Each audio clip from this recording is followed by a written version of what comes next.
1,059 euros and 18 cents. This is the amount I've made in my first month of being monetized. If that's all you came here for, I won't waste your time.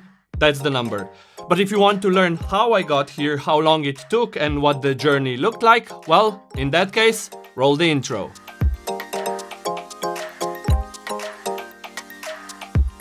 Okay, let me first admit I'm twisting the truth just a little bit.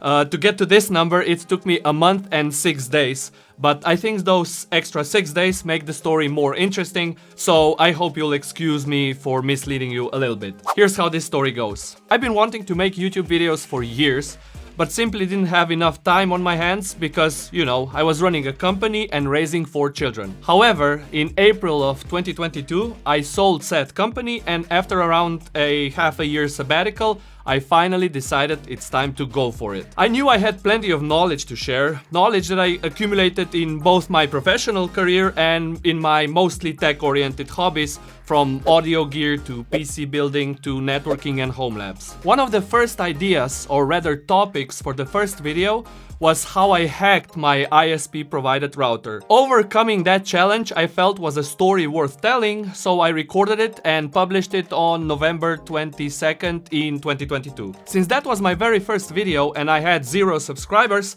I thought the best course of action was to share it amongst my more technical friends, the majority of which were part of this Facebook group I was an admin of. And honestly, for someone just getting started, 10 or so comments and around 100 new subscribers felt really good and gave me tons of motivation to continue my YouTube journey. I didn't have any concrete plans at that point. I just decided I'll record a video when I get inspired or have a good idea, which in hindsight was a mistake, but as you'll soon discover, one that I corrected fairly quickly. Why? Well, because that approach came with 3 major problems. First, lack of consistency meant I rarely thought about video ideas even when they'd scream in my face. Second, I had no scripts prepared, so when I did get an idea and had the time to record it, I would just sit in front of the camera and press record. And then I would just stare into the lens, trying my best to get a couple of coherent sentences out of my brain. And the third problem, small market, or audience if you will. Slovenia, which is where I come from, is an absolutely gorgeous country. We have the Alps, we have the sea, and we have the flats where I live, but it's a country with a population of merely 2 million people. Which means my total addressable market, for my content that is maybe 10,000 people on a good day. Or month. Why start in Slovene in the first place, you might ask? Well, I knew I eventually wanted to go English, so I treated my Slovenian videos as a beta test of sorts. I mean, if people would absolutely hate my content, then it would only be 10,000 people that would hate my content.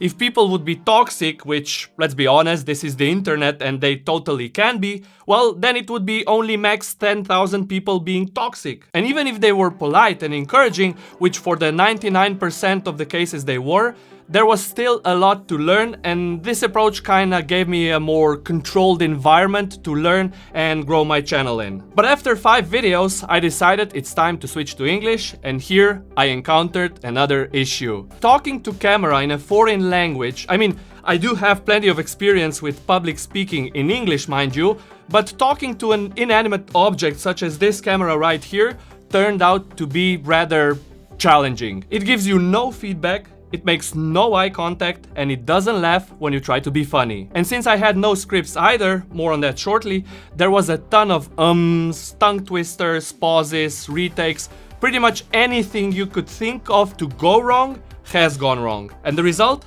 Making a single 10-minute video took what it seemed forever. Nowadays, it takes me about 20 minutes or so for recording a 10-minute video, but back then it took an hour and a half sometimes, which also meant much more time editing, which resulted in me becoming a master procrastinator when it came to video production, and as a consequence, I only released a handful of videos throughout the first half of 2023. Obviously, all these issues had me looking for solutions, and I probably don't even need to tell you that for a gearhead like myself, any excuse to invest into some new gear is valid enough. For example, my first videos were shot on a Sony a6400, which is a perfectly good camera for most YouTube content. But when Sony a7 IV came out and Gerald Undone said it's a good camera, well, I had to get it.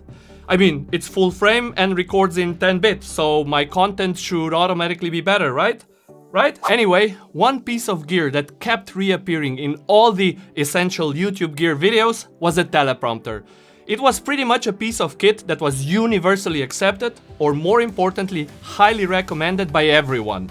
And I mean everyone. And honestly, I can now see why. It literally transformed to how I approach video production completely.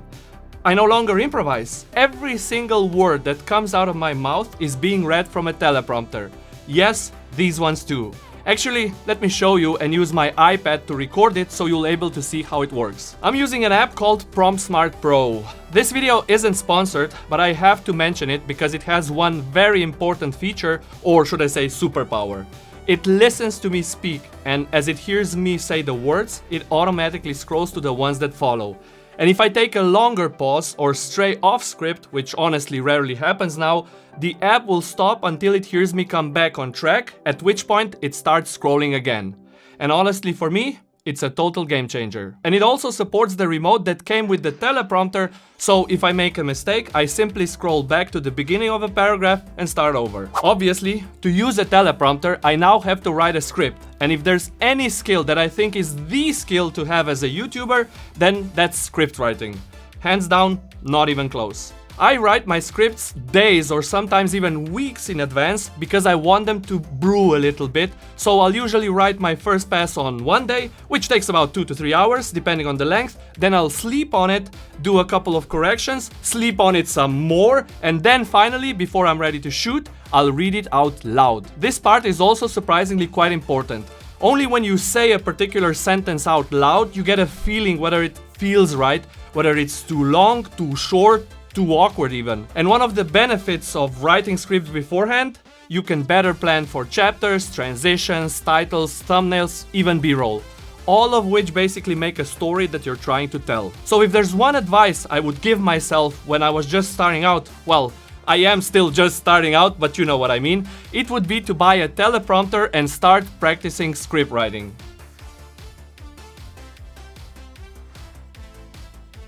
When it comes to the niche, I didn't have an exact one picked yet. All I knew was that I wanted to talk about technology, or more importantly share my knowledge that I accumulated over the years with the world. I guess I should consider myself lucky because the niche kinda find me itself. The more videos I made, the more people would ask me questions, which kinda gave me plenty of signals regarding which direction to go. Since I have decades of experience of building a company and I love technology, a mix of the two seemed very appropriate. And from what I've seen, I believe there's not many YouTubers doing that. Think of it as my competitive advantage. But that doesn't mean I won't make videos that stray away from that. In fact, many established YouTubers recommend doing it in a 50-50 way, meaning I should make half of the videos for my core audience in my main niche and half kinda dabbing my toes into other topics. And when I say other topics, that still means that technology and business are there, but kinda more loosely involved. The reason being to attract more people to my channel, of course. And you can see this in action right now. My previous video was about teaching people how to pitch to investors, or how it should look like, which obviously not everyone cares about and is very focused on my niche/existing audience. And this video is about making money on YouTube, which might attract people that don't care about technology at all. Okay, now let's talk about the video. The one that went viral. One that to this day, about a month after being published, accumulated over 660,000 views, almost 30,000 likes and over 2,000 comments. And truth be told, it's still the main driver of traffic to this channel, bar none. The funny part of it is that I didn't even plan to make it. It was the week before Christmas and I was slowly starting to wind down and prepare for holidays, so I didn't have any plans left for the remainder of the year. But because in October of 2023 I promised myself to release one video each week, I figured I'd just take one of my early videos that were done in my native language and remake it in English. Truth be told, unlike my previous videos, up until that point, I pretty much had zero expectations. I just wanted to get it out ASAP and tick the box for a video released that week. And the first day after publishing it, the views coming in were pretty much within the expected range. 20 hours in, it had around 3,000 views.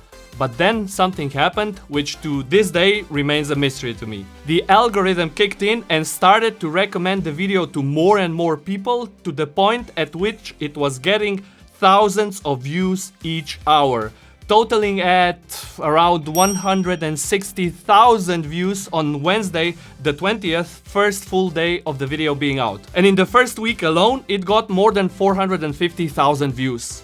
As you can imagine, this was quite a shock for me. A very positive one, but still, for someone who before that video only got several thousand views per video, still a shock. And quite honestly, to this day, I still don't know why this video performs so well. I mean, I'm not complaining, not at all. I just like some kind of an indicator or a metric that told me the reason behind this. Well, I guess any YouTuber would. Another side effect it also had, or should I say still has on my channel, is the fact that all the other videos got a bump in traffic as well. Some more than others. For example, the video in which I'm explaining my plan to make a high-end router, I'll leave the link here, initially kinda slowed down at around 3,000 views. But today it has almost 110,000 views, and consequently the waiting list for the router that I'm working on now has over 1,600 people signed up. But we're not done with the positive effects yet. I've also received around 20,000 subscribers, and my comment sections became alive, I guess you could call it. The result of that is that a bunch of brands started reaching out whether they could sponsor my content. But just so you know, I haven't accepted any because I feel it's important that I'd use their products or services myself before recommending any to you, my audience. I value all of you way more than I value brands that approach me.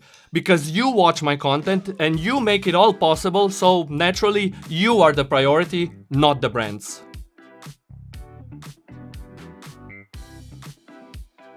Obviously, because this video is titled How Much YouTube Paid Me, we also have to talk about money. But before we get to the actual numbers, let me describe the process of how I got monetized in the first place. Due to the viral video I keep talking about, I quickly got past all the monetization thresholds that YouTube has in place, namely 1,000 subs and 4,000 watch hours.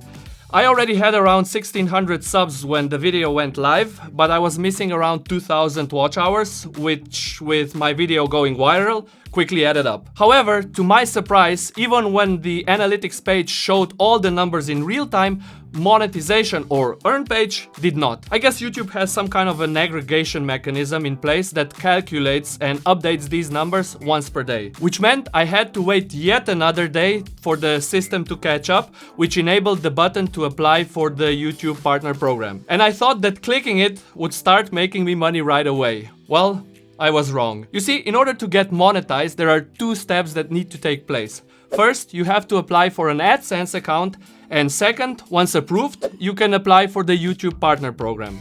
And both of these steps are manual, meaning somebody had to review both my applications and enable all the systems by hand. Which wouldn't be a big deal, well, it's not. But keep in mind that one of my videos was doing super well, so it was in my best interest to get approved ASAP. But these activities all took place literally on the Christmas weekend, so I didn't dare to keep my hopes up too high.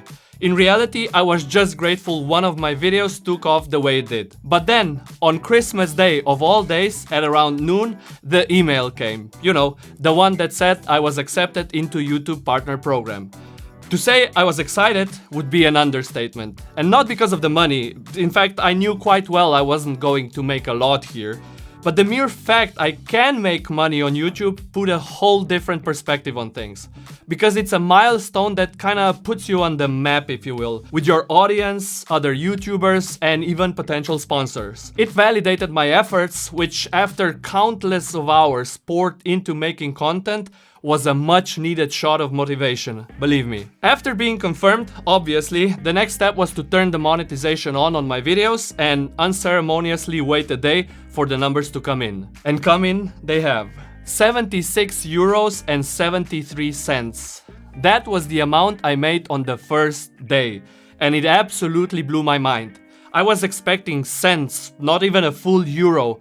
But here I was, looking at almost 77 euros, obviously with a big smile on my face. The number has come down since, quite significantly, But it doesn't bother me, as YouTube is not my main source of income, nor do I plan it to be anytime soon or at all.